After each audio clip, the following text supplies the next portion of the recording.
Seigneur, de ces instants. Parle-nous, Éternel, fais-nous du bien. Je ramène toute pensée captive à l'obéissance de Christ. Sois Seigneur, manifeste ta grâce au milieu de nous. Dans les noms puissants de Jésus, tu es Seigneur et nous le reconnaissons. Nous voulons te dire merci pour la vie. Merci pour le souffle de vie. Merci pour la santé. Merci d'avoir permis à ce que nous nous retrouvions en ces lieux. Merci pour nos frères et sœurs qui nous suivent en ligne. Merci pour ce dimanche. Seigneur, si tu as permis que nous soyons en vie, ce n'est pas pour que nous nous réjouissions, mais c'est d'abord pour que nous soyons reconnaissants. Et que de cette reconnaissance naisse la réjouissance. Qu'on ne se réjouisse pas parce que nous avons bien mangé ou parce que nous avons des médecins traitants, mais simplement parce que nous reconnaissons que cela est un don de Dieu. Cela nous vient de toi. Ce n'est ni par notre force, ni par notre vouloir, notre bon vouloir, mais c'est par pure grâce. Que chacun lève la voix et soit reconnaissant vers Dieu. Bénis Dieu en tes mots propres. Shalom, peuple de Dieu. Je suis reconnaissant d'être parmi vous ce matin. Je suis la grande sœur à Jessica. Mais c'est par la grâce de Dieu que nous sommes là ce matin. Et nous voulons être reconnaissants envers Maman Ange qui nous permet également d'être là et l'homme de Dieu. Amen. Amen. Je vais être reconnaissante ce matin envers le Seigneur parce que ça fait exactement 16 ans que je suis maman. Et avant les 16 ans, il a été très difficile et les médecins nous avaient dit qu'on n'aura jamais d'enfant. Je suis épouse de pasteur. Pendant 4 ans et demi, je vous assure que c'était difficile. Je ne croyais pas à la sorcellerie, mais j'ai vu la sorcellerie en live. Alléluia. Amen. Lorsque je suis tombée enceinte, d'abord il était difficile pour moi de tomber enceinte parce que les médecins avaient dit qu'on n'aura pas d'enfant. Et lorsque nous avons commencé à faire le travail spirituel avec les hommes de Dieu, parce que par la grâce de Dieu, on a rencontré beaucoup d'hommes de Dieu qui ont vraiment beaucoup prié pour nous. Une fois, je suis tombée enceinte à 3 mois de grossesse, la grossesse tombe. La deuxième fois, je suis tombée enceinte à 3 mois de grossesse, la grossesse tombe. La troisième fois, c'est lorsque je suis tombée enceinte de Christ. Je vois la grand-mère de mon père qui me dit: je suis venue chercher ton enfant. Qui a dit que tu dois avoir d'enfant? La grand-mère à mon père. Et je me suis levée dans la prière, je lui ai dit: je verrai entre toi et moi qui croit réellement en Dieu. Et lorsque Christ est né, elle est morte. Alléluia. Amen. Mais avant même que Christ ne vienne au monde, quand je me retrouve à l'hôpital, j'ai vu les médecins se disputer. Parce que je devais passer par la césarienne, alors que le médecin qui m'avait suivi ne m'avait jamais dit que j'allais faire la césarienne. Et quand j'arrive à l'hôpital, les médecins se disputent. Il y a un qui servait Dieu qui me disait: maman, il faut prier, il n'y aura rien. Et l'autre qui disait: lui, il ne m'opère pas parce qu'il fallait que je passe par la césarienne. Pendant pratiquement 1 heure de temps, les médecins étaient confondus. Donc j'aimerais dire à quelqu'un ce matin que quel que soit ce que le médecin a dit, quel que soit ce que la sorcellerie a décidé, quel que soit ce que tes ennemis peuvent prendre comme décret, si tu crois réellement en Dieu, Dieu viendra confondre. Amen. Alléluia. Et ce matin, je n'ai pas de mots pour exprimer ma gratitude envers le Seigneur. Je lui ai dit: Père, si tu m'accordes cette grâce, tous nos enfants te seront consacrés. Amen. Voilà pourquoi vous voyez que Chris, il est pianiste. Amen. Sa petite sœur est aux États-Unis, elle est chantre. Amen. La troisième, là, elle est chantre. Et le dernier, il est batteur. Et je leur ai dit: lorsque vous êtes dans la maison de Dieu, je ne veux pas entendre que quelqu'un vous a payé parce que vous servez Dieu. Amen. Vous servez le Seigneur. Yes. Et je dis à quelqu'un ce matin: restons accrochés. Car nous servons Dieu. Dieu n'abandonne jamais ceux qui se confient en lui sincèrement. Merci.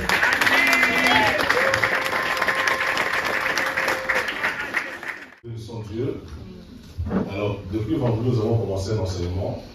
Je crois que le gros du titre, c'est se souvenir toujours de Jésus-Christ.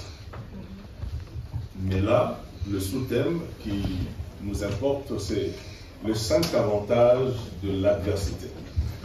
Nous voulons dédramatiser l'adversité en lui accordant un autre sens. D'ailleurs, le sens divin. L'adversité, j'ai toujours dit, ce n'est pas ton adversaire. L'adversité, c'est l'envers du décor de ta solution. Ça veut dire que s'il y a pile face, il ne faut pas seulement s'arrêter sur une seule facette de choses dans la vie. Moi, j'ai compris dans ma vie qu'il y a possibilité de pouvoir positiver le mal. Le mal n'est mal que suivant sa destination et suivant l'intention qu'il y a derrière. Parce que n'oubliez pas que le fruit défendu, l'arbre en question était l'arbre de la connaissance du bien et du mal. On n'a pas dit ou du mal, ce n'était pas question de choix. C'est-à-dire que le bien et le mal sont consubstantiels. Ils vivent ensemble. Tout dépend de l'esprit qu'il y a derrière l'acte que nous posons ou les actions que nous menons. Ça va jusque-là? Amen. Quelqu'un peut venir à l'église. Venir à l'église est une bonne chose. Mais lorsqu'on vient à l'église avec de mauvaises intentions, donc c'est un bien dans un mal. Comme on peut dire, c'est un mal dans un bien. Et tout ce que nous faisons n'est apparent qu'aux yeux des hommes. Mais aux yeux de Dieu, lui qui sonde le cœur et le rein, Dieu connaît la vraie version de toute chose. Il est important de pouvoir ouvrir son cœur ce jour à Dieu. Je l'avais dit vendredi que nous perdons plus de temps, nous perdons beaucoup plus de temps devant le miroir à vouloir soigner ce qui est apparent, mais nous négligeons ce qui compte dans la présence de Dieu.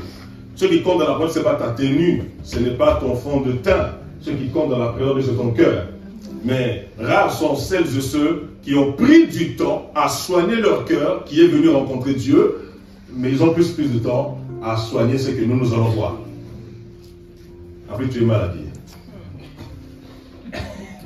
Moi, je suis mal habillé. Moi, j'ai acheté ça comme ça. J'ai perdu mon temps. Non. Vous savez, Dieu, il dit, ne déchirez pas vos vêtements, déchirez beaucoup plus vos cœurs. Parce que Christ n'habite pas dans tes ongles. Christ n'habite pas sur ton visage. Christ habite dans ton cœur. Et ce qui compte chez Dieu, je ne le dirai jamais assez, c'est ton cœur. Lorsque tu vas à la rencontre de Dieu, ne prépare pas tes habits. Prépare ton cœur. Parce que c'est ton cœur que Dieu verra en premier. Est-ce qu'on entend jusque-là? Amen. Et je veux aujourd'hui que nous puissions, autour de la parole de Dieu, comprendre la quintessence, n'est-ce pas, de ce message que Dieu nous envoie. Se souvenir toujours de Christ ou de Jésus-Christ. Dans les livres, je pense que tu peux faire notre première lecture, dans le livre de Timothée. Nous allons lire ensemble, parce que c'est vrai qu'il y a 2 versets que nous avons reçus depuis vendredi. J'aimerais vraiment, s'il y a possibilité, effacer certaines photos sur vos téléphones. Prenez le temps d'écrire, c'est important. Oui, vas-y. Oui, 2 Timothée. 2 Timothée. Oui. Ah, ça je ne t'ai pas envoyé? Non. Non? Et là, Jessica. 2 Timothée, chapitre 2, le verset 8. Écoutez ce que la parole du Seigneur déclare. 2 Timothée 2, Oui. verset 8. Une parole saine, irréprochable, afin que l'adversaire soit confus, n'ayant aucun mal à dire de nous. J'aimerais aujourd'hui, tu prends aussi Deutéronome chapitre 8, verset 2 et Deutéronome chapitre 8, verset 18. 2 Timothée 2, verset 8.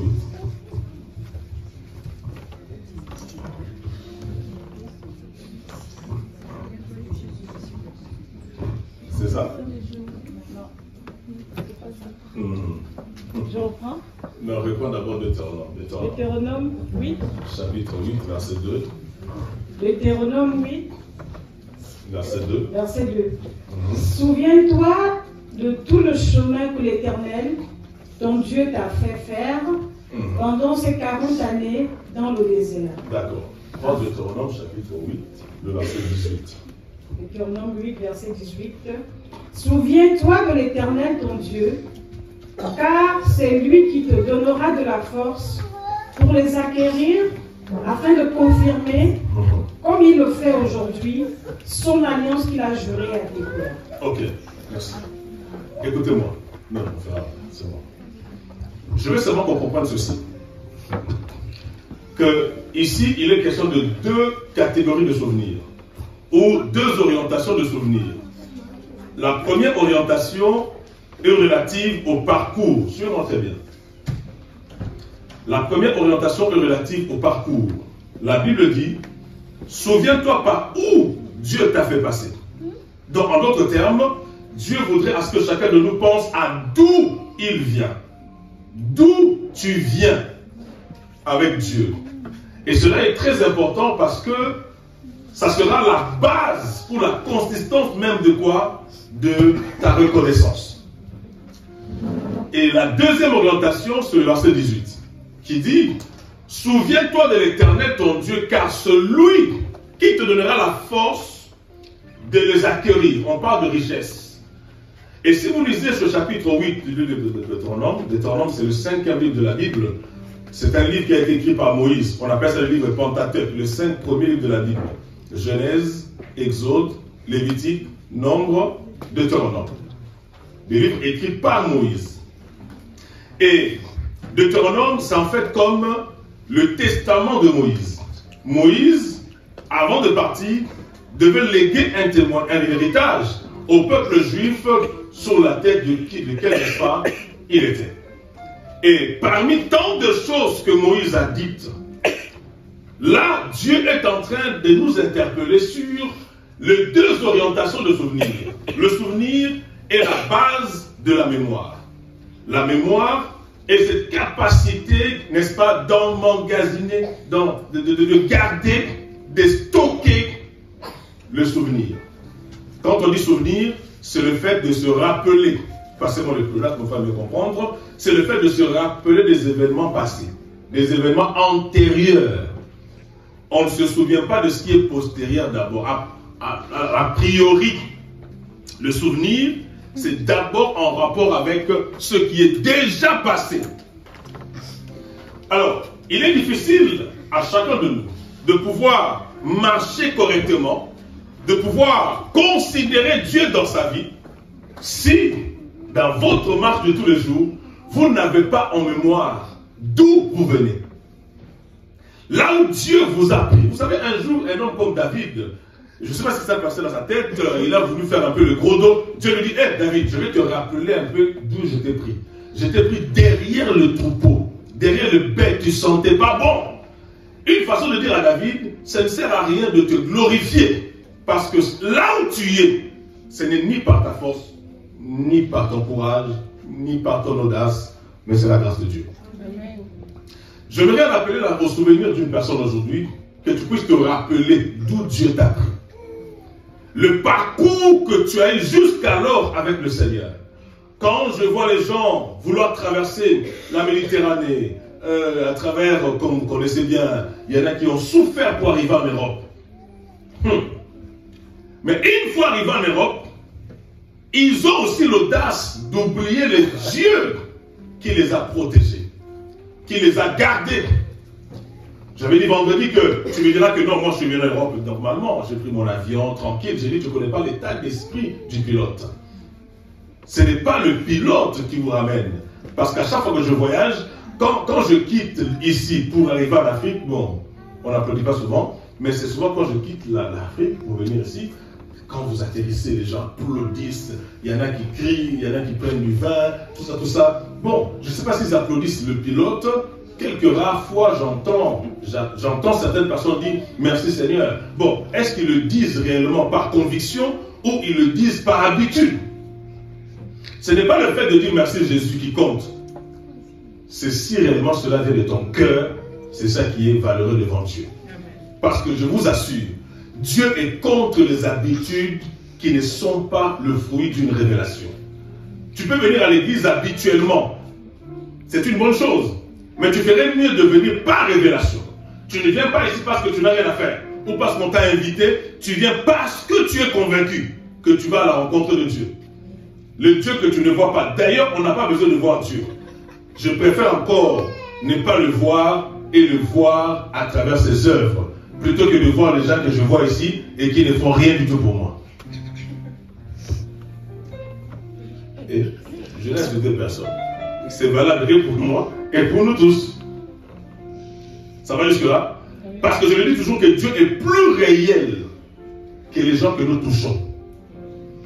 Parce que c'est le seul qui peut garder ce que tu vois et garder ce que tu ne vois pas. Amen. Vous voyez? Chacun de nous a un parcours. Tu me diras que moi, ma vie, elle est rose. On dit quoi? La vie est rose? Bon, bref, vous avez compris? Moi, il n'y a pas de couac dans ma vie. Non. Si tu penses au premier jour où tu as été conscient que c'est toi, jusqu'au jour d'aujourd'hui, frères et sœurs, tu as tellement de choses à raconter. Tu as tellement de témoignages à donner. Et tu te rendras compte que ce n'est ni par la force de tes parents, mais c'est vraiment la grâce de Dieu. Amen. Ah oui. Combien de fois n'avons-nous pas entendu parler? Lidl rappelle les viandes. Lidl rappelle les yaourts. Lidl rappelle. Nous mangeons des fois des choses dont on ne contrôle pas, dont on ne connaît pas la teneur. Mais Dieu nous garde. Je veux qu'une personne soit reconnaissante envers Dieu aujourd'hui. Je ne parle pas de ce que tu attends Dieu accompli dans ta vie. Non. Commence d'abord par être reconnaissant vis-à-vis de Dieu par rapport à ce qu'il a déjà fait. La Bible dit, lorsqu'on est fidèle dans les petites choses, c'est alors que Dieu nous en confiera des grandes. Tu n'es pas reconnaissant. Pour toi, c'est normal. C'est normal. C'est moi. C'est normal. Toi, tu penses que quand tu roules, c'est parce que tu roules bien. Tu es concentré. Il y a des gens qui sont déjà fous au volant. Tu ne connais pas le cœur de la personne qui est devant toi. Peut-être que c'est une crise qu'il a déjà prise. Tu ne sais pas. Mon ami, dans ta vie, tu dois apprendre à reconnaître Dieu dans toutes tes voies. Ne dis jamais à ton cœur que si tu es là aujourd'hui, c'est par ta force. Tu te trompes. Nous ne connaissons pas comment se sont formés les os dans le ventre de nos mamans. Elle-même propriétaire de la grossesse, elle n'est pas du tout au courant, ni informée du jour, de la date, de l'heure, de la minute, de tierce, de seconde, là où Dieu plaçait les nerfs dans son bébé. Oh non, hey, mon bébé ce jour-ci, il mange que des mangues. Peut-être que la mangue que tu as mangée là, c'est une mangue à varier. Cette mangue-là va faire des variations bizarres dans le corps de ton bébé. Est-ce que vous savez, même l'eau que nous buvons, les choses que nous ingurgitons, bon, vous les femmes, vous n'êtes pas au courant de tout ce qui se passe dans vos ventres, à part le fait seulement que ce matin, tu t'es réveillé, tu as mal au dos, tu changes de démarche, mais en réalité, tu n'es au courant de rien. C'est ton propre ventre. On se concerne que les femmes, même nous les hommes. Qui peut me dire où se trouvent ces intestins maintenant, pendant que je parle? Parce que c'est déplacement, pendant que c'est déplacé, le pancréas, tout ça. Tu peux pas, tu connais rien du tout. Rien. Vous savez, Dieu a horreur des gens qui ne sont pas reconnaissants. Des gens qui pensent que c'est grâce à leur force, grâce à leur intelligence, qu'ils sont ce qu'ils sont aujourd'hui. Mon ami, Dieu t'a parlé de plusieurs accidents. Amen. Il y a des accidents que tu connais, d'autres que tu ne connais pas. Je pense encore ce matin, il y a peut-être... Tu as même quel âge aujourd'hui? Parce que quand tu as il faut faire des calculs. Oui. Je crois qu'elle avait 3 ans. Ça, je le dis toujours. C'est quelque chose qui m'a beaucoup marqué. Je le dis toujours. Petite, innocente, elle sortait alors qu'il y avait une voisine remplie d'alcool jusqu'à la moelle épinière. Déjà en temps normal, elle était folle. Maintenant, avec la folie de l'alcool, elle rentrait dans l'avenue comme si elle faisait Tour de France. Et elle sortait. La voiture l'a ramassée. Quand j'ai vu la petite à l'hôpital, ensanglantée, je me suis dit, mais c'est pas possible. Il y avait du sang partout. Et là, je dis, mais ce n'est pas par l'onction. Esther aussi parti le jour-là. Donc déjà comme ça, quand tu fais des fiers pour Dieu, Dieu te gifle propre. Bam!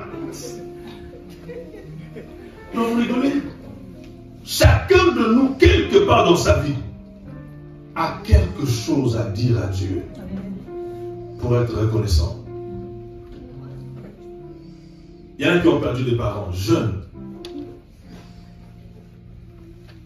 Quand je vois Johan, je ne peux pas m'imaginer que ces jeunes pouvaient se retarder dans sa vie aujourd'hui. Je parle de Johan, vous me filmez. Johan est là-bas. C'est un jeune homme qui ne voulait plus du tout entendre parler de Dieu. Qui était contre Dieu. Mais quand je vois Johan qui m'appelle encore, il dit, ah parce que tu sais pas, j'ai une nouvelle voiture. J'ai dit, Seigneur, tu es bon. Satan l'aurait récupéré et en faire ce que bon lui semblait. Ça dit quelqu'un comme ça, il ne peut pas dire que c'est parce que je suis battant. Non! C'est Dieu, parce qu'il y a des gens qui sont plus battants que toi, mais qui n'obtiennent jamais gain de cause. Bien aimé, il est important dans ta vie d'être reconnaissant. Je parle de ton parcours. Là où tu es, tu as rencontré des maladies dans ta vie, des maladies bizarres, mais Dieu te garde en vie jusqu'à aujourd'hui. Apprends au moins à être reconnaissant. Je ne parle pas du fait de lui dire merci, mais de substituer ce remerciement par d'autres formes qui sont analogues, qui sont beaucoup plus en rapport avec la sincérité de ton cœur. On ne sait pas. Ceux qui étaient en Turquie, il y a eu le séisme. Frère, tu as un parcours avec Dieu. Tu as un parcours avec Dieu. Et ça doit être la première orientation de ton souvenir, qui doit te pousser à dire merci à Dieu, mais beaucoup plus à vivre dans toute reconnaissance. Mon ami, tu manges tous les jours. Moi, je ne passerai jamais qu'ici en Europe, les gens pouvaient aussi manquer à manger. Il y a des gens qui sont incapables de manger, alors qu'ils ont tout. Mais toi, tu fais les fiers. Mon ami, fais un tour en Afrique, tu comprendras certaines choses. Que c'est ingrat de la part de l'homme de croire que là où il est aujourd'hui, c'est par sa force ou par ses relations. Non, c'est par pure grâce, Amen. Pure bonté. Mon fils, tu peux faire ton sport. Pendant que tu fais ton sport, tu peux faire un faux mouvement. Tu ne peux pas contrôler ton corps. Tu es coach sportif. Oui, les gens te font confiance, mais ton propre corps, tu ne le maîtrises pas. Tu peux prendre un poids. Tu prends un poids, tu ne sais pas que ton corps ce jour-là n'est pas en mesure. Ton muscle là, tu prends seulement un poids crack. Toi-même, tu es coach. Mais tu ne sais pas gérer ton corps, frère. Même quand vous savez tout faire, dites que vous ne savez rien. Parce que même dans les sachants là, vous ne connaissez pas la météo, vous ne gérez pas votre corps, peut-être que votre corps ce jour-là ne voulait pas prendre beaucoup d'eau. Toi, comme on t'a dit, il faut boire beaucoup d'eau ce jour-là, tu as bu beaucoup d'eau. L'eau s'est transformée en acide parce que la composition que l'eau a rencontrée dans ton ventre n'était pas en adéquation avec... Papa, nous sommes incapables de tout. Sans Dieu, nous ne pouvons rien. Moi, je crois de mon cœur, c'est-à-dire que je me suis battu pour reconnaître que Dieu en tout, partout et pour tout. Tu n'es pas là où tu es grâce à toi. C'est grâce à Dieu. Avant de penser à ce que tu deviendras, rends-lui d'abord honneur par rapport à ce que tu es aujourd'hui déjà. Là où tu es. Et ce que tu seras n'a pas encore été manifesté. Deuxième orientation. Quand je parle du parcours, chacun de nous a un parcours. Hein? Même nos relations, nos rencontres. On ne sait pas comment nous nous sommes rencontrés. On ne sait pas ce qui s'est passé pour qu'aujourd'hui, tu sois là assis en train de m'entendre. Je prie que tu m'entendes pas seulement, mais tu m'écoutes. Ce serait mieux. On ne sait pas comment les gens se sont mariés. Tu vois, elle ne serait pas eu si elle ne m'avait pas eu dans sa vie, par exemple. Tu vois. Amen. Good. Bon, comme elle ne dit pas le contraire, moi je ne parle pas à sa place. Je continue. Même nos rencontres, si le diable veut détruire une personne, il envoie quelqu'un. Il ne cherche pas sorcellerie ou quoi. Il va t'envoyer quelqu'un avec des beaux mots au départ. Mais des beaux mots qui se transformeront en beaux mots. On parle, il y a pas de bleu ici. Beaux mots c'est quoi? Moi je ne comprends pas. Au début c'était bien. Mais aujourd'hui vraiment, je regrette vraiment. Qu'est-ce qui m'a pris? Ce qui t'a pris, c'est l'ingratitude vis-à-vis de Dieu. Quand quelqu'un est reconnaissant, Dieu chassera de son environnement les mauvaises personnes. Tôt ou tard. Quand on quittera les cultes aujourd'hui, je veux que chacun de nous manifeste la reconnaissance envers Dieu. Ne dis pas que ce n'est pas à ma force. Non. Ça, c'est la deuxième orientation.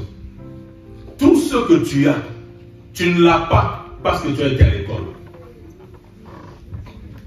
Non. Il y a des gens qui ont des diplômes, mais qui peinent à avoir même 1500 € à la fin du mois. Il y a des gens qui sont intelligents, mais qui souffrent dans la vie aujourd'hui. Tout ce que tu as, ne dis jamais que ce n'est pas à ma force.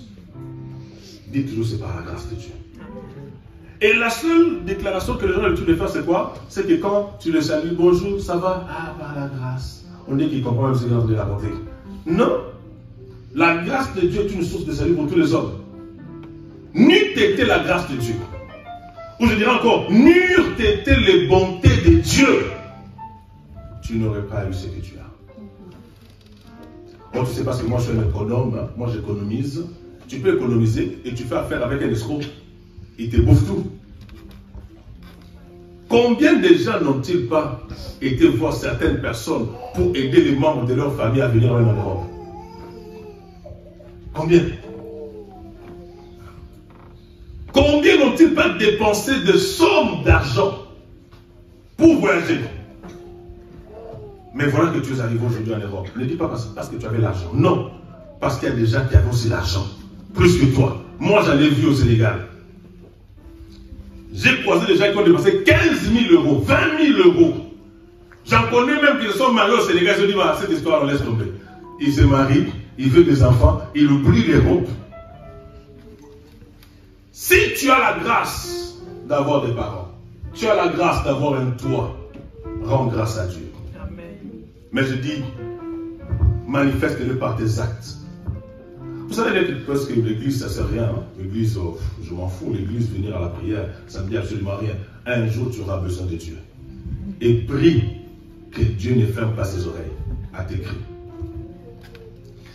C'est pourquoi je dis ceci, que nous allons parler sur les 5 avantages de l'adversité. Parce que lorsqu'une personne manque de reconnaissance envers Dieu, elle ouvre la voie à l'adversité.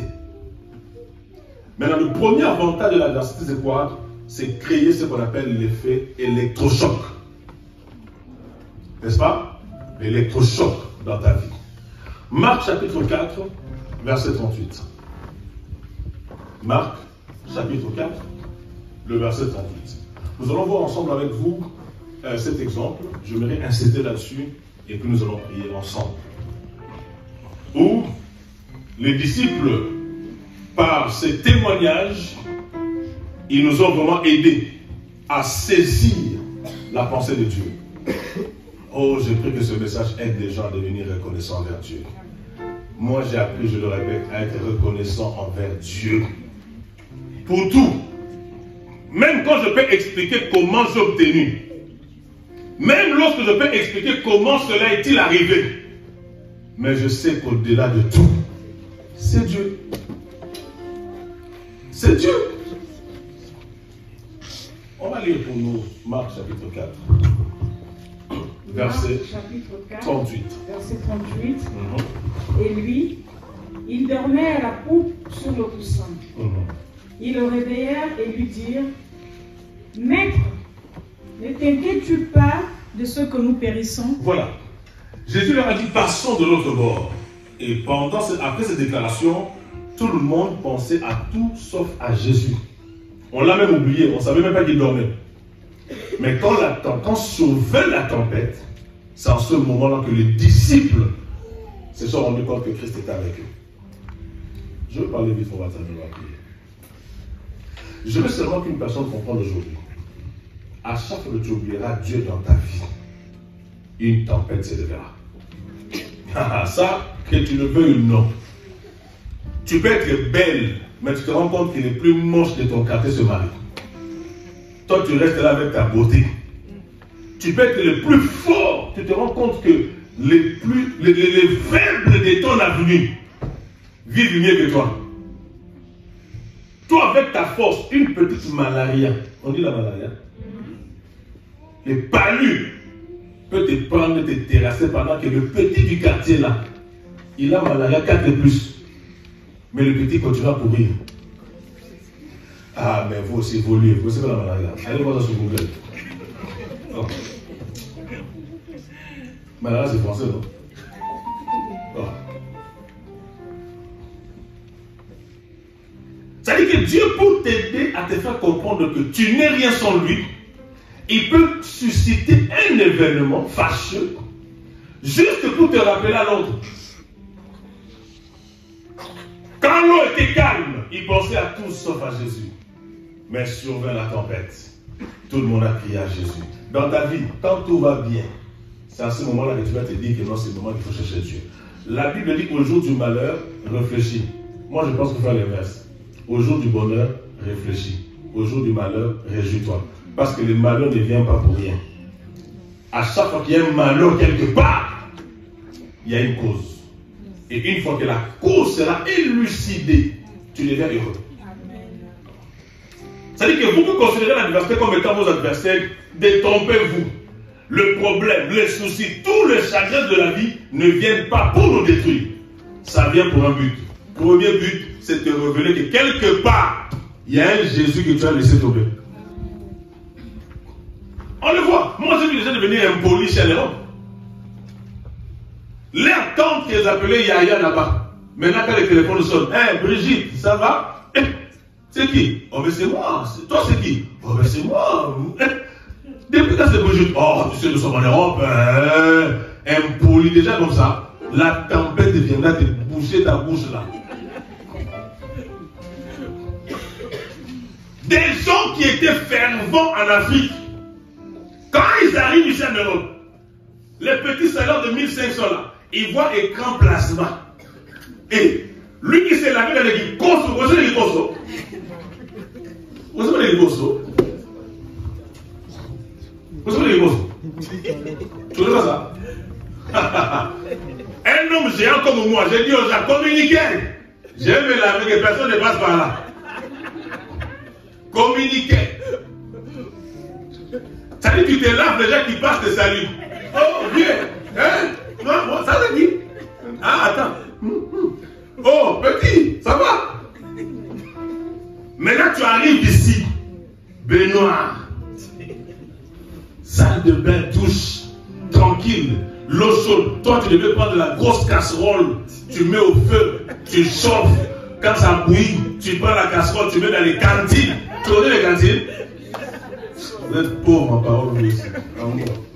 Tu mets dans le seau. Il y en a qui vont passer cantine des enfants. Tu mets dans le seau et tu vas te laver. Problème lombaire. Parce que toi, tout le temps, t'as accroupi, t'as génieux faire ça.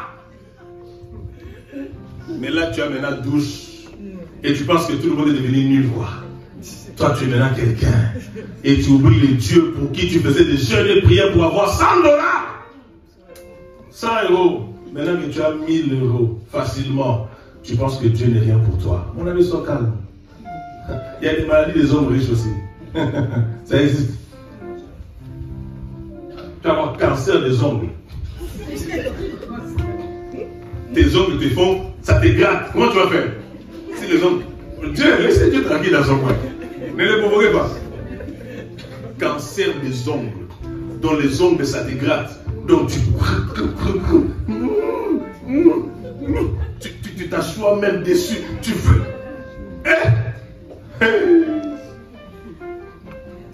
J'ai vu les gens frères en Christ. Dès qu'il arrive ici, frère en crise, c'est fini.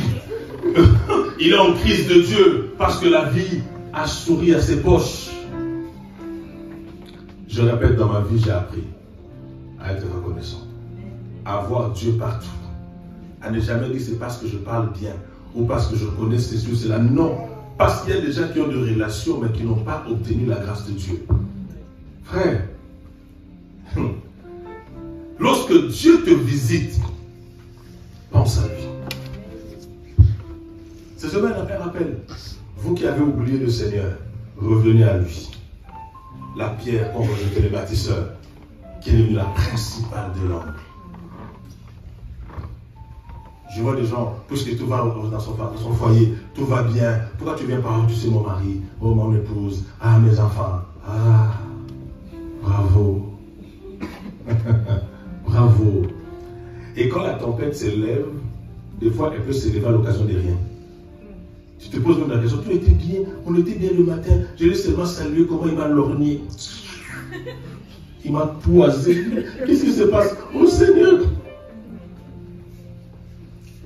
La porte pour échapper à l'adversité, je dis quoi? C'est la reconnaissance.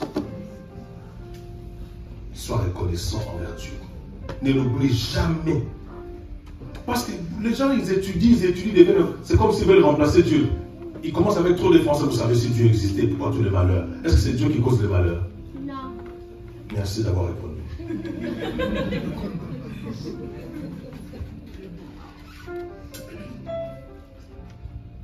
Je veux seulement qu'une personne comprenne ça aujourd'hui. Je n'étais pas venu vraiment prêcher, je suis venu juste vous rappeler que les souvenirs liés à ton parcours, les souvenirs liés à l'origine, à la source de tout ce que tu as, feront en sorte que Dieu t'éloigne de l'adversité. Est-ce que vous savez qu'il y a certaines maladies que les gens rencontrent dans leur vie simplement parce que Dieu veut les aider et les épargner de beaucoup de chagrin? Dieu connaît chacun de nous mieux que nous-mêmes. J'ai toujours dit que Dieu est mieux informé sur ta vie, plus que toi-même. Dieu sait peut-être que dans 2 ans, tu allais l'abandonner. Alors, il permet une situation pour te bloquer, pour te travailler, te façonner, afin que 2 ans plus tard, qu'il tu sois toujours avec lui. Je n'ai jamais compris pourquoi est-ce que Dieu tient absolument, c'est que, pas que les gens l'aiment, mais que les gens restent toujours à ses pieds. C'est parce que nul n'est maître de son souffle. Vous savez qu'il y a des gens qui meurent sans maladie. Ils se sont réveillés le matin, depuis qu'on attend qu'ils viennent, ils ne viennent toujours pas. Et on va les voir comme ça, morts. Moi, s'il y a quelque chose auquel je ne pense pas, c'est la mort en fait. Parce qu'on ne me tuera pas. On ne mettra jamais fin à ma vie. Ma mort, je vais la désirer. Je vais dire à la mort, c'est bon, tu peux venir. Et elle vient tranquillement. Ce n'est pas des gens qui meurent les yeux ouverts, la bouche ouverte. Ouais, non! En train de crier, ils sont en train de venir. Non! Non! Je mourrai quand je le voudrais. Et tant que je ne veux pas, aucun. On dit canif? Ah, trop d'Afrique, le mot là. C'est français, non? Non, ça tombe. Aucun canif. Donc, ça ne peut. C'est impossible. Les gens me disent, tu vas juste en Afrique, fais attention au poison. Je dis, poison, c'est quoi? Non. Moi, c'est le jour où Dieu veut que je meurs, je meurs. Et ça sera toujours en collaboration avec moi-même. Il me dira, fils, c'est comment? J'ai dit, bon, attends encore 2 jours. Attends encore 1 semaine. Attends encore tout ça. Attends encore, bon, on va voir un peu, on va discuter. Tu ne peux pas mettre fin à ma vie. Ça, jamais de la vie. Si tu n'as pas foi, ne dis pas ça. Tu as déjà un sorcier va te bouffer la nuit. Il faut le dire parce que tu as cette conviction-là. Dieu sait que je suis tellement important pour lui. Pas parce que je le dis, mais parce que je le vis et je le manifeste.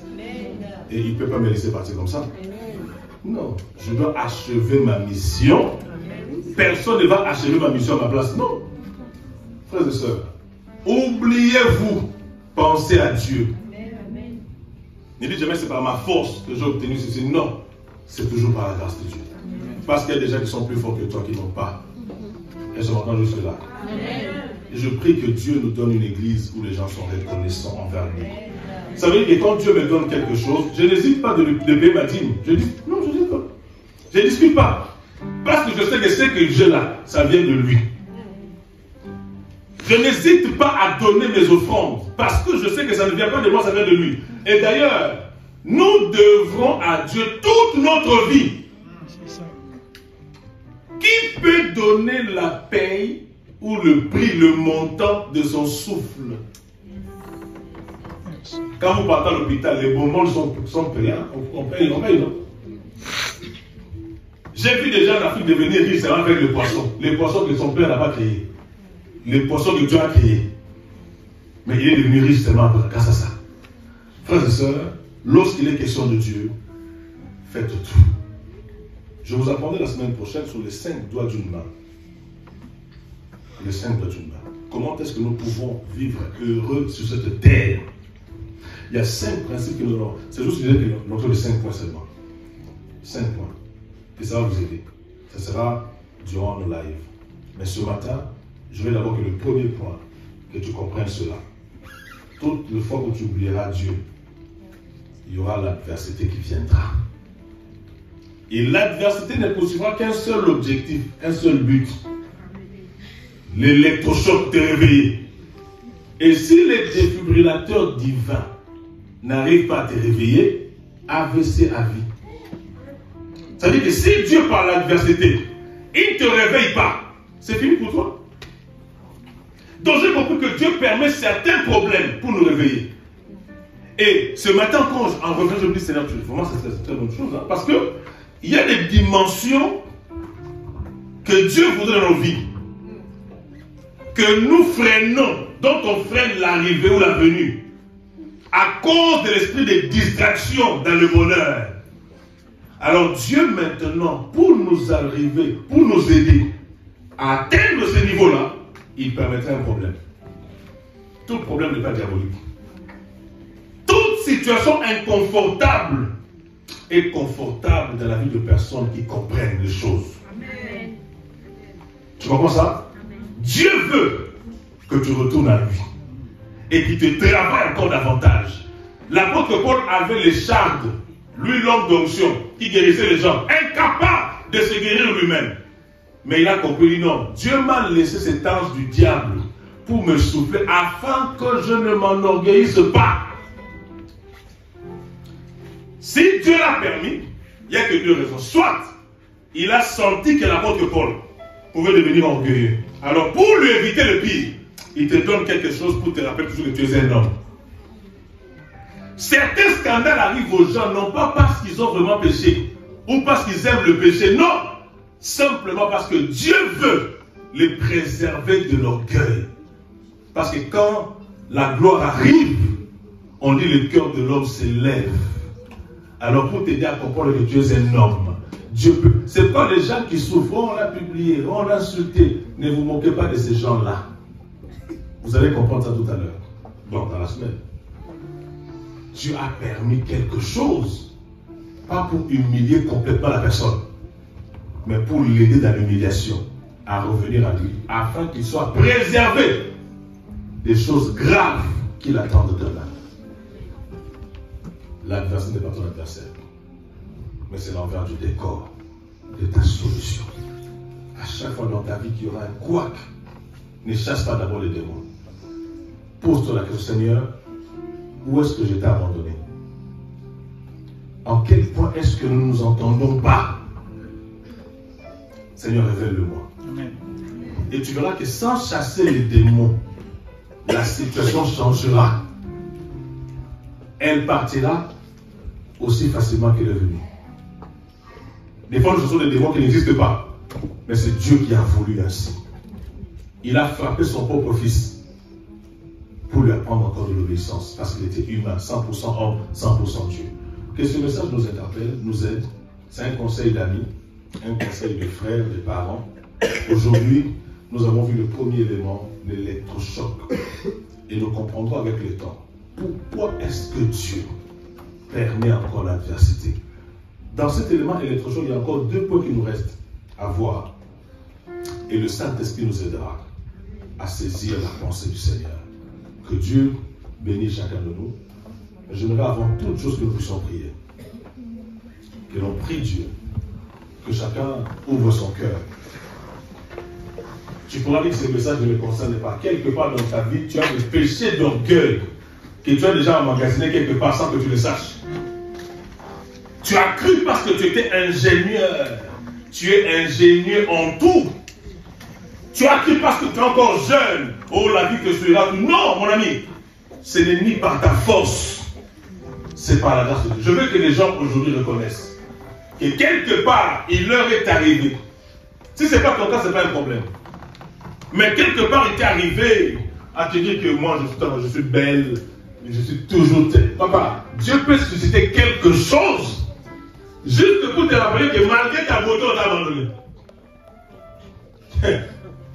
Papa, tout ce qui arrive dans la vie ne vient pas par hasard. C'est toujours pour un but. Alors, je prie le Seigneur que Dieu puisse t'aider. Tu vas lever ta voix, tu vas prier selon la pensée du Seigneur, selon que l'Esprit met dans ton cœur. Seigneur, fais-nous grâce. Je sais, Seigneur, de toi que quelque part dans ma vie, peut-être qu'il m'est aussi arrivé, certainement, de croire que parce que je prêche, parce que j'ai l'onction, parce que tu as donné le verbe, l'appel, peut-être que c'est grâce à moi, ou à mes connexions, à mes relations. Oh Dieu, il m'est arrivé certainement, Seigneur éternel, à vouloir, Seigneur éternel, mon Dieu, croire que réellement, c'est simplement parce que je suis issu d'une bonne famille. Mais aujourd'hui, éternel, je te demande pardon. Pardonne-moi, Seigneur. Pardonne-moi, éternel Dieu, que tu aies pitié de moi, que tu aies compassion de moi, éternel Dieu de cieux. Seigneur, je sais que sans toi, je ne puis rien. Je prie tout par toi. Oui, prends tout, Seigneur. Oh oui, prends tout, Seigneur. Entre tes mains, j'abandonne tout avec. Oh oui, prends tout, Seigneur. Oui, prends tout, Seigneur. Oui, prends tout, Seigneur. Oui, prends tout, Seigneur. Oh oui, prends tout, Seigneur, Adonai. Entre tes mains, j'abandonne tout avec. Tu vas prier avec moi, dis au nom de Jésus. Père Tout-Puissant, pardonne-moi toutes les fois j'ai été orgueilleux. Père Tout-Puissant, aie pitié de moi. Éloigne de moi l'orgueil. Je veux te reconnaître comme seul Seigneur, seul Sauveur de ma vie. C'est par toi, pour toi, grâce à toi que j'ai tout. Que tout m'est donné. Je prie aujourd'hui que la reconnaissance soit ma marque déposée. Oui, prends tout, Seigneur. Oui, prends tout, Seigneur. Entre tes mains, entre tes mains,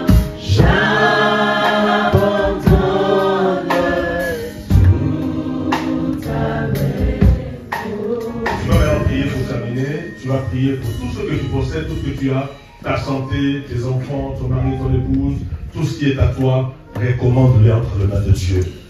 Élève la voix et prie au nom de Jésus. Tout ce qui est à moi, Jésus. Adonai. Tout ce qui m'appartient, Seigneur, je te le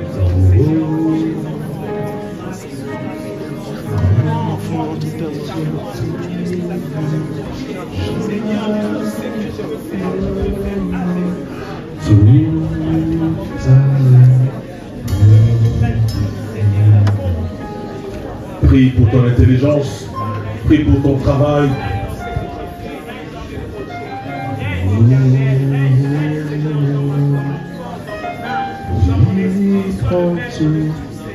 Seigneur, en toutes tes mains,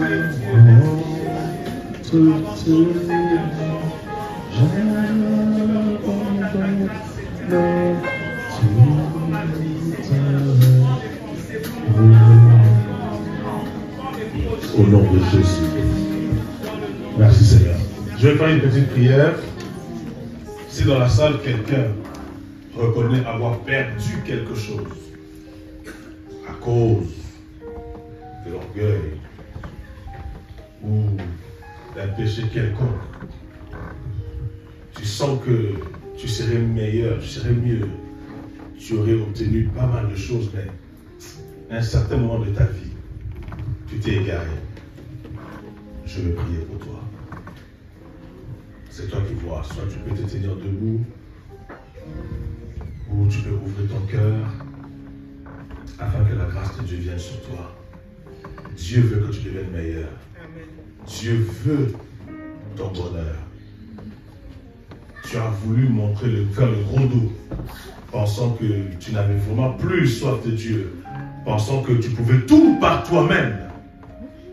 Mais tu te rends de plus en plus compte que tu es perdant. Je veux prier pour toi. Éternel, fais grâce. Tu fais grâce à qui tu veux, mais je prie que ces bien-aimés fassent partie de ces personnes à qui tu accorderas une grâce. En sortant de ces cultes éternels, qu'ils aient au-delà de ce qu'ils avaient perdu. Toi, tu peux le faire. Lorsque le cœur s'humilie au-devant de toi, tu amènes la gloire. Tu as dit que le frère de condition humble se glorifie de son élévation. Nous voulons reconnaître que sans toi nous ne pouvons rien. Merci pour ce message. À la place de vouloir te réveiller après un couac, nous voulons que tu ne dormes jamais dans nos vies. Que tu sois toujours en action, toujours en activité, dans nos foyers, dans nos maisons, dans la vie de chacun de nos enfants. Nous refusons de contempler nos miracles, mais nous voulons te contempler toujours toi. Toi qui fais ces choses. Nous voulons te reconnaître dans tout ce que tu nous donnes. Nous voulons toujours reconnaître que ta part à toi.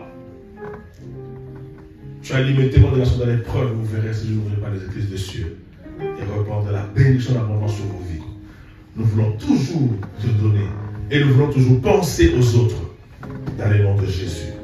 Bénis ce message, bénis cette semaine, bénis la fin de ce mois et bénis le mois prochain. Nous voulons que le bonheur et la grâce accompagnent chacun de nous dans le nom de Jésus.